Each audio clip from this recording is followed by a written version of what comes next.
సమస్త లోకములకు కోట్ల బ్రహ్మాండములకు మహారాణి. కానీ ఆవిడ ఏ చెట్ల కింద తిరుగుతుంది? ఆవిడ సంతోషం కోసమని చెప్పి ఆవిడికి సంతోషం ఇచ్చే సువాసనలతో ఉన్న పువ్వులున్న చెట్ల కింద తిరగతట ఆవిడ కదంబ చెట్ల కింద తిరుగుతుంది. ఎందుకు అంటే ఒక్క కదంబ వృక్షానికో లక్షణం ఉంది అని చెప్తుంది శాస్త్రం. అది మెరుపుని అలాగే ఉరుముని ఈ రెండిటిని చూస్తుందిట. చెట్టుకి ప్రాణం ఉంటుంది కదా, మెరుపు వచ్చిందనుకోండి తటిల్లత సౌదామిని అంటారు. పెద్ద మెరుపు మెరిసిందనుకోండి విశాఖపట్నం అంత ఫోటో తీసినట్టు ఫ్లాష్ పడినట్టుగా పడుతుంది. ఆ మెరుపు వంక చూసి ఆనందపడుతుందిట.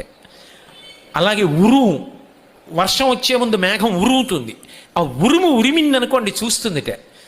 మిగిలిన చెట్లు అనుకుంటాయిట అమ్మయ్యా మాకు నీళ్లు దొరికాయి అనుకుంటాయిట.